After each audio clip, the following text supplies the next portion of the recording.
Hello and welcome to the next episode of the Live Your Spa Life show. Spa Life is a lifestyle that accepts that accomplishment and harmony coexist. The Spa and Spa Life, the SPA, is for Seek Power Always, that power within you to do the deeper work in the world. I am so fired up to introduce my wonderful guest and dear friend, Jennifer Hough, who was a corporate economist for a large multinational company until she got physically sick. We're talking migraines, depression, fibromyalgia, and this was from toxic exposure. Like, how many people can relate to this and not be able to actually pinpoint what is actually happening in their life? And she watched her life fall apart in having more effort and more struggle. And then she traveled the world and worked with scientists, doctors, mystics, and spiritual leaders who corroborated the tie between our vitality, our abundance, our ability to flow, and the law of physics. Maybe didn't put all that together with the law of physics, and she made an astounding full recovery. Jennifer, welcome to the show. I am so happy to be here with you, Diane. Yay us. Yay us. I love this. And yay you, because you were on this relentless journey to make a full recovery, not just a partial recovery, but just a full recovery. And you really learned that relationship between the physics and how that works in your life, and finding out that it didn't have to do with just your health. This really touched your finances, your business, your energy, and your communication on so many different levels. So girl, how did you get into this world of physics and, in the first place? And were you always interested in this? Was physics your jam? No. No, it was, it all started, it starts, I'm sure it started when I was born actually, but I remember the day when I was sitting in my corporate office, I was being interviewed. I think it was an evaluation by my manager, and she looked at me and she said, are you okay? And I said, I don't think I should be here. And she said, well, do you need to go to the bathroom? And I said, no, I need to actually not have this job anymore. And that's actually how it started, because I didn't even know what physics was. By the way, I didn't know anything outside of, I was an economist and an accountant. So everything was numbers. I can't even picture that now. I know, isn't it so weird? However, physics is numbers and it's science as well. So it actually, a lot of people when they hear physics, they go, oh, it's woo-woo. And for me, it's not woo-woo at all. It actually is understanding the most fundamental particles of life.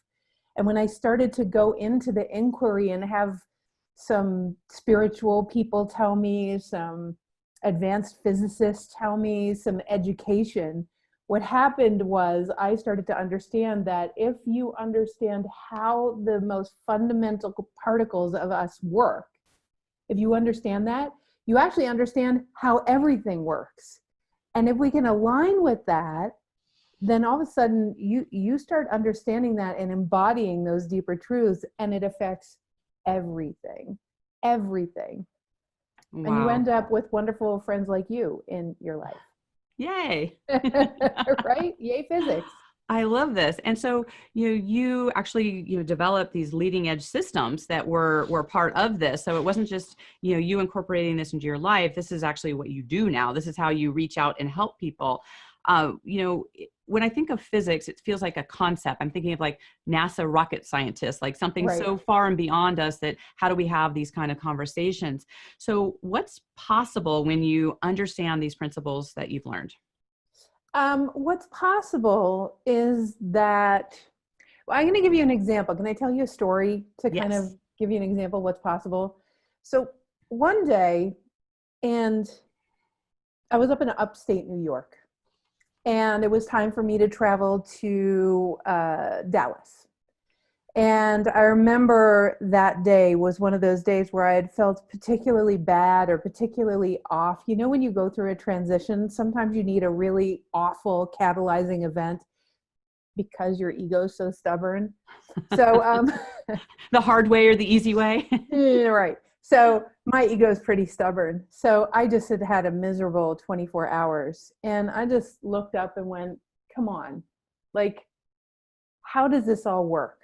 I'm investigating And I love the science of all of this, but I need to know the practical application, like the applied physics. Right. So this is where it doesn't get overwhelming for people. People start to understand it. And this, by the way, this is not law of attraction. Okay. This is a totally, imagine if we took that as a microcosm and then expanded it out to all of physics to understand how all those systems work together. So this is when I first hooked into it. They said, all right, here's what you got to do. You got to do whatever is presenting in front of you. And I thought, what do you mean? They said, just do what, just, you have a thought, go do it. Kind of like the movie Yes Man. Mm-hmm. And I thought, okay. So I got to the airport, which is teeny tiny in Albany, New York. And I got there, and the first thing, I was sitting, and I'm going, so far so very uneventful. Thank you very much for this exercise. And then all of a sudden I look at the lady, and she's the lady at the counter, and she's talking to this very well-dressed man. And as soon as he left, I thought, I'm going to go up and see if I can upgrade. That's a long journey because I'm tall. So I go up, and she says, yes. And I said, well, here's the deal. I would love to get an upgrade. Are there any, first class seats available? She said, no. She said, that man that I was just talking to, who was just standing over here, had got the last first class seat. And I looked over at him and I stuck my tongue out at him, and he started laughing because he could hear our conversation.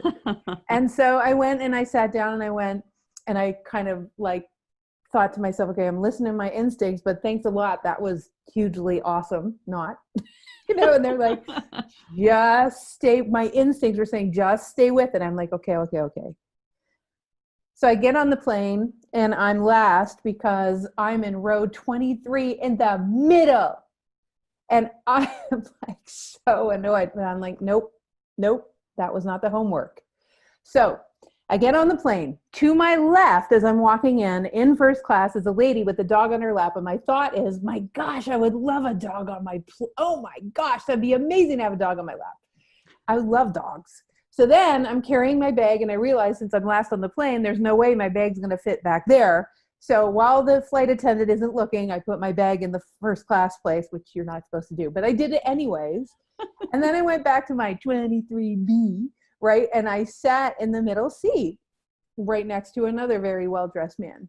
And I was sitting there and the announcements, and a man comes back, and it's the same dude who was at the podium before me asking for first class. And he looks at me and he goes, I can't believe this. And then he looks at the guy beside me and he said, hey, Dave, listen, we need to work on that case we're going to Dallas for. And I tried to get you a first class seat, but I couldn't get it. So I have to sit back here by you in order to do what we're supposed to do, which means that I need to give this lovely lady my first class ticket. So for free, I get a first class ticket. He sits in my awful middle seat. I get this beautiful seat. Guess which seat it is? Right next to the lady with the puppy dog.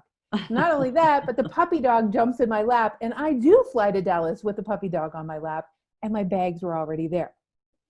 So they said, if you hadn't done everything that had presented, like my instincts were like, oh, I get it.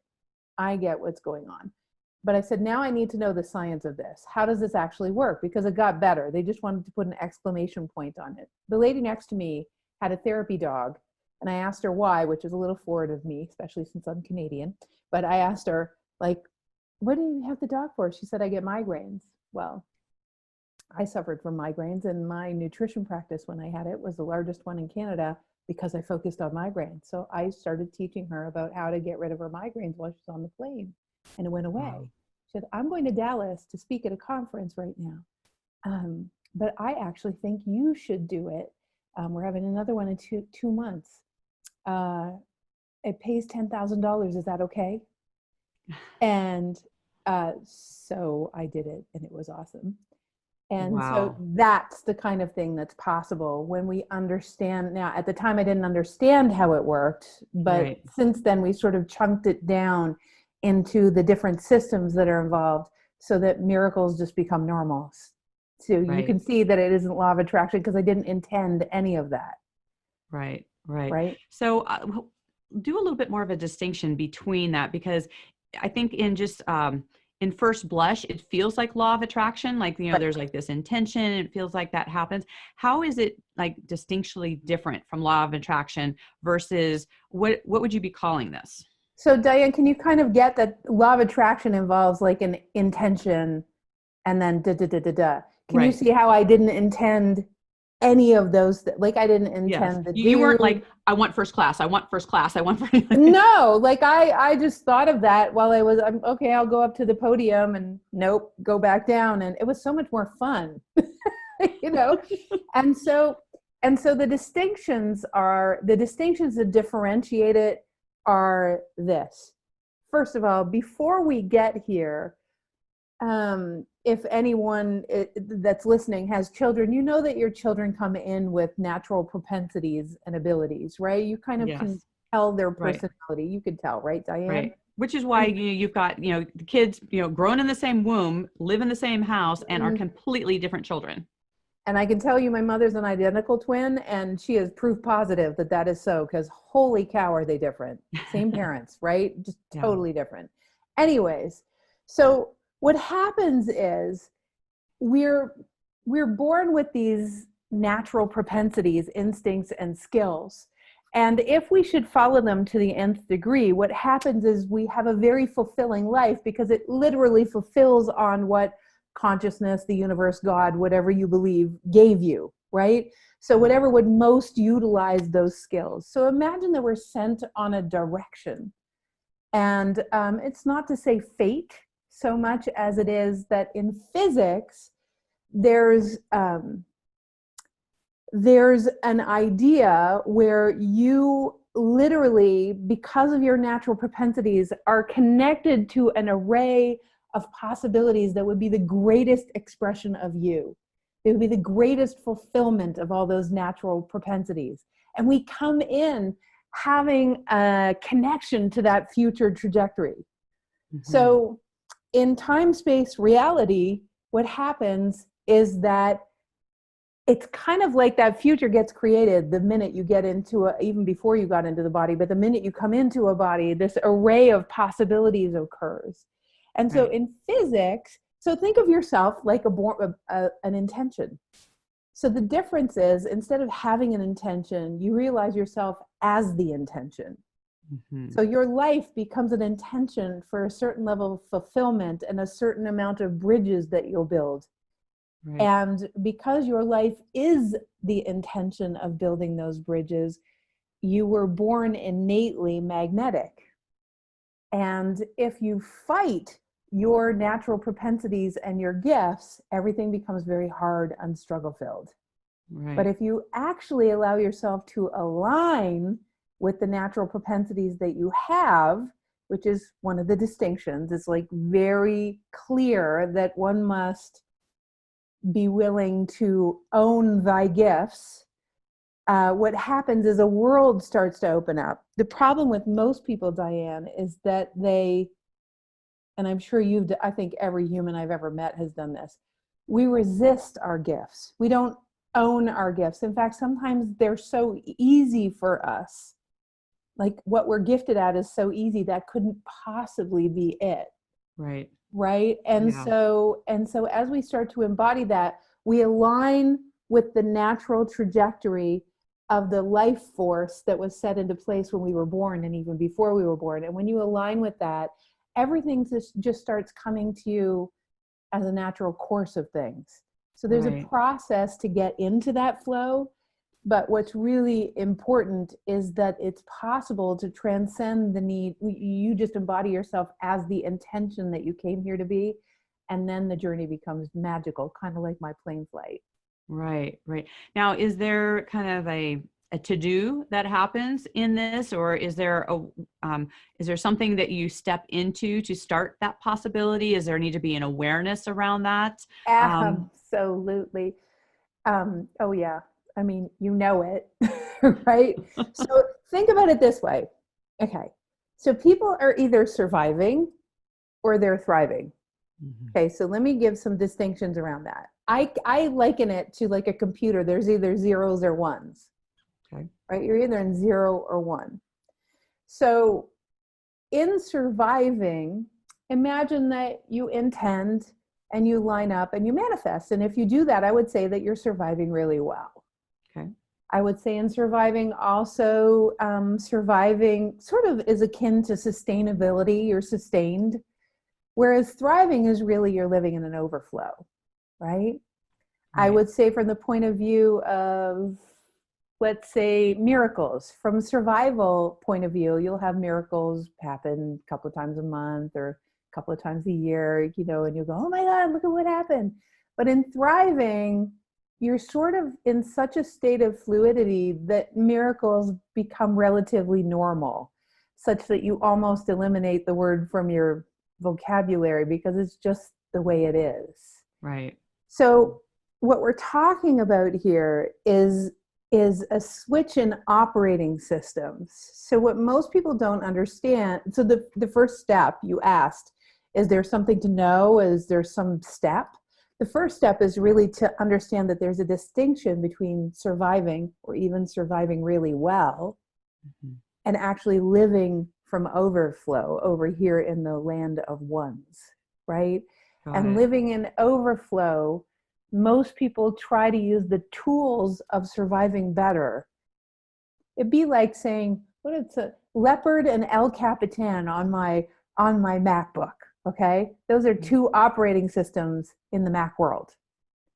It's as though we're saying, well, I'm going to use the operating system of El Capitan or of leopard operating system to try to get to El Capitan, but you can't, because you actually have to install El Capitan, right? So listen to my, like, really, that is like the most horrific Spanish accent I've ever heard in my life. But anyways. But good example. Yes. And so just to make it more vivid, like, so the first step is to understand that it really is a distinction and you can't use the skills of survival to get to thriving. You actually have to learn a whole bunch of other skill sets. Right. So would you like to have an example of a skill set? I would love to have an example. Well, not only would I like an example, but I'd also like to know the difference between if thriving is, I mean, I get when people are surviving and trying to survive better, but if thriving is the goal, like to be in that place of thriving, why are people not thriving? People are not thriving because we've been immersed in a world that, well, this is one of my favorite subjects. Thanks for tapping into it. And that is, God bless us, ever since even prior to Freud and Jung and all of these wonderful scientists who've come up with incredible philosophies and ways of looking at our evolution. And then we look at like Louise Hay, or maybe we go to like Landmark Education. We look at all these evolutionary programs and ways of thinking, but they're all about excavating, Diane.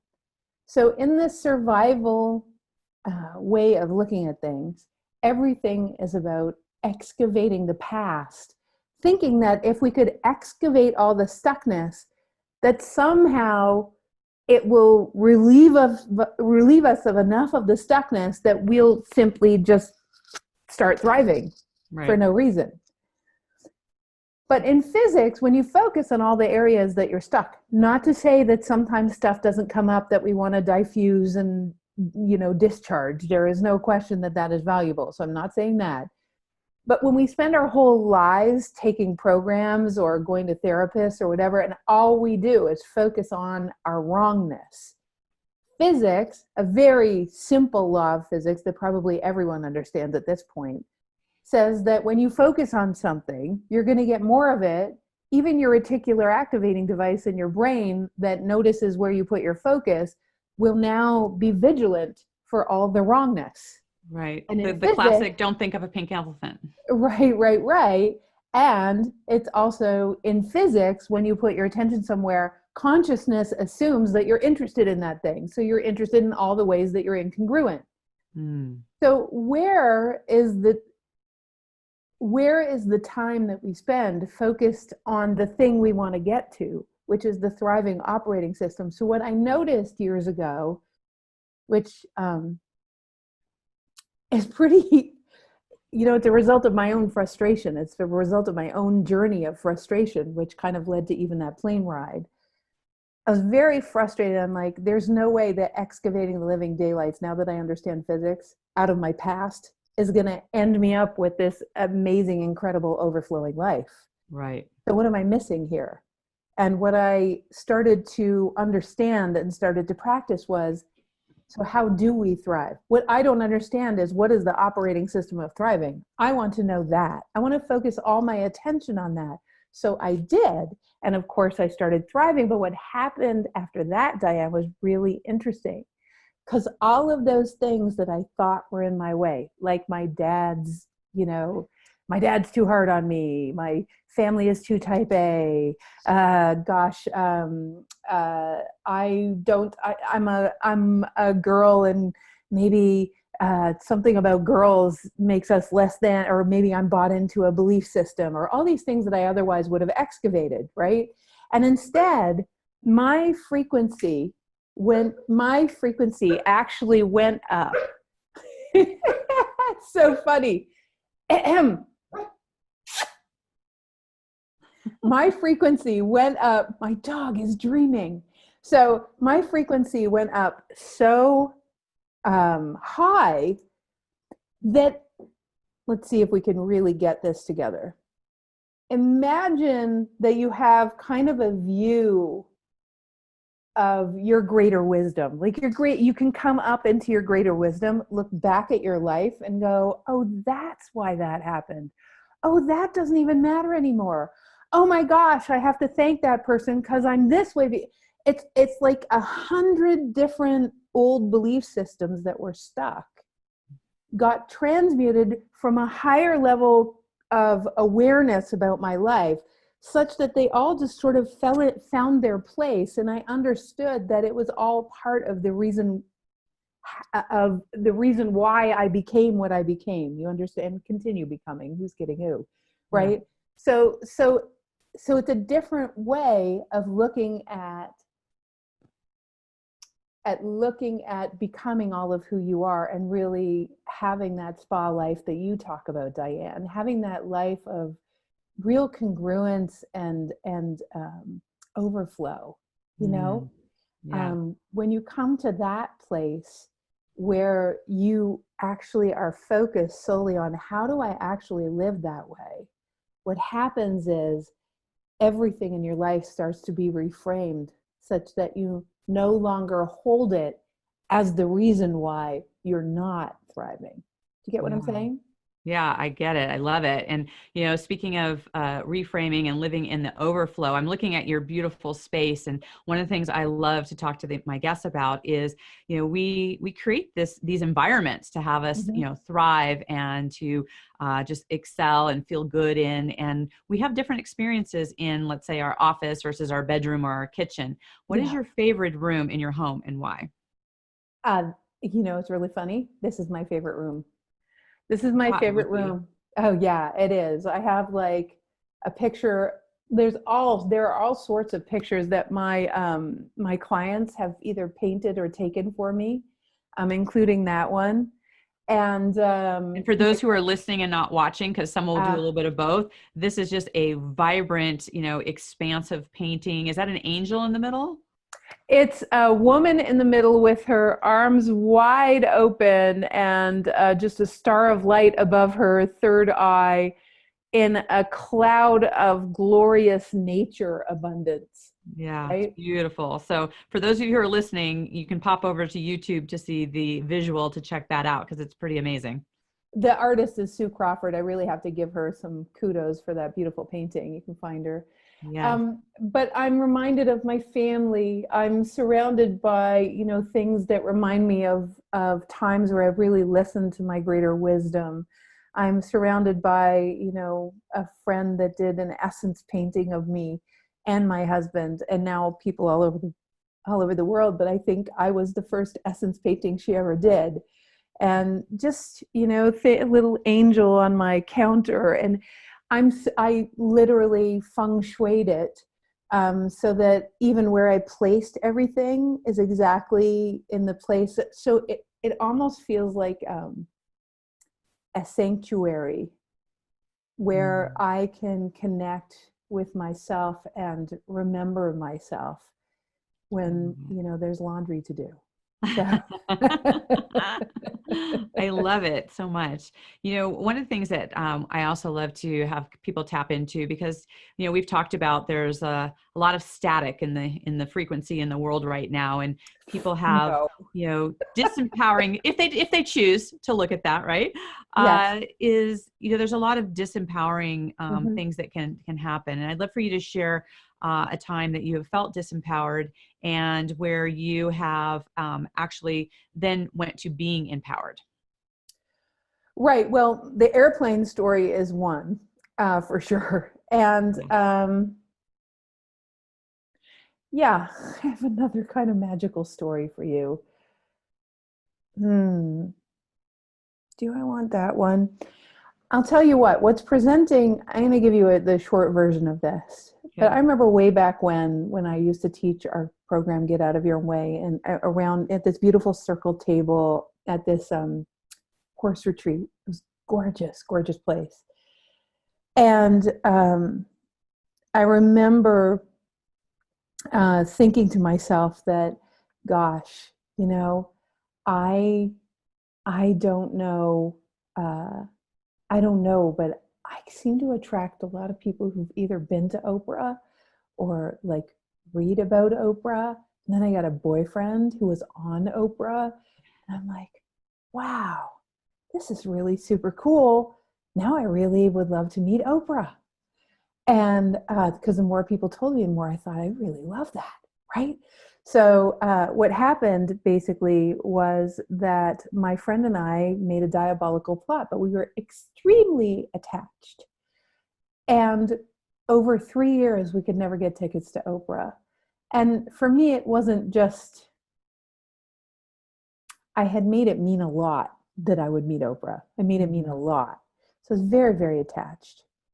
And at some point, I just thought, this is not going to happen. First of all, why am I so attached to this? And just let it go. Have a great life, make a difference in the world. There's no, Oprah one way or the other. If you just be yourself, you'll make the impact that you were meant to make. But I can't lie, I was a little bit like, or maybe a lot. And within a week, my friend Yvette phones and she says, Jennifer, I have 2 tickets to Oprah. And I said, what? She goes, and I'm bringing Lisa, not me. Oh, wow.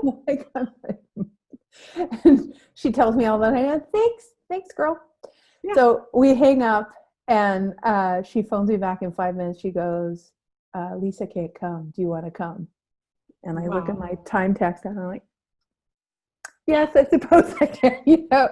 But it just got better and better and better because I had made such a big deal. It's sort of like when you release resistance, what happens? Right. And that's really the lesson of it. I released resistance, and not only did I love Pixar movies, so Horton Hears a Who was screening. We got to see Horton Hears a Who for free. Steve Carell, Jim Carrey, and Carol Burnett, three of the people I love the most, were a part of that movie. They were all guests. And I'm like, I can't believe it. I get to meet Carol Burnett. It was so cool. Wow. And then, but the biggest thing was I got to meet with one of the producers of Oprah because the week after we got the tickets, my friend Sonia Riccati actually phoned me up and said, can we meet for lunch? She said, what do you do? I told her what I did. And she said, oh, you need to meet with Oprah's producers. And she hooked me up and the guy made space for me. And I met the producer. And after that, I ended up in the Oprah store. It's about Right. resistance. It's just So about right. relinquishing resistance, Diane, where it's like what I know for sure and is that everything happens for us. It does not happen to us. It Yeah. is definitely for us. I love it. And, you and I could talk just forever on these Yeah. magical stories that's Yeah. happening. And, I definitely want to know how our listeners can stay in contact with you. Well, how the listeners can stay in contact with me, which I would love. They can either go to facebook.com / wide awakening is the best way to hook up with us on social media, and just like and follow us and you'll find out more from there. But we always allow people to, I always look for new things that I can offer that assist people to build a bridge. We were talking before this interview about how can we assist humanity right now. Right. So what we did is we created a link that is just a give. It's three brain bridges. It's 3 ways to shift your brain into that thriving consciousness. So, and there are audios that are about 20, 25 minutes on very specific subjects that people are really caught up in right now. So you go to thewideawakening.com/3 days. So 3, the number, days. Perfect. So, yeah. Awesome. Well, thank you so much, girl, for sharing your wisdom here and connecting with our tribe. And I just so appreciate you and appreciate you being with us. Well, you know, it's really interesting. I was thinking the same thing. It's like way to just put some good vibes out into the ethers there, my friend. I am, yeah, so happy for being able to contribute in some way to people's better lives, and just really privileged and honored to be with you. Thank you. And thank you to our audience for being here with us. This is how our community grows. If you have, no matter what platform you're on, if you've got a question for either myself or Jennifer, make sure you tag us. We'd be happy to answer any of your questions. Please like, share, subscribe, be part of a positive culture. That's how you can make a difference in the world. And until we connect again, live your spa life. Bye for now. Bye-bye.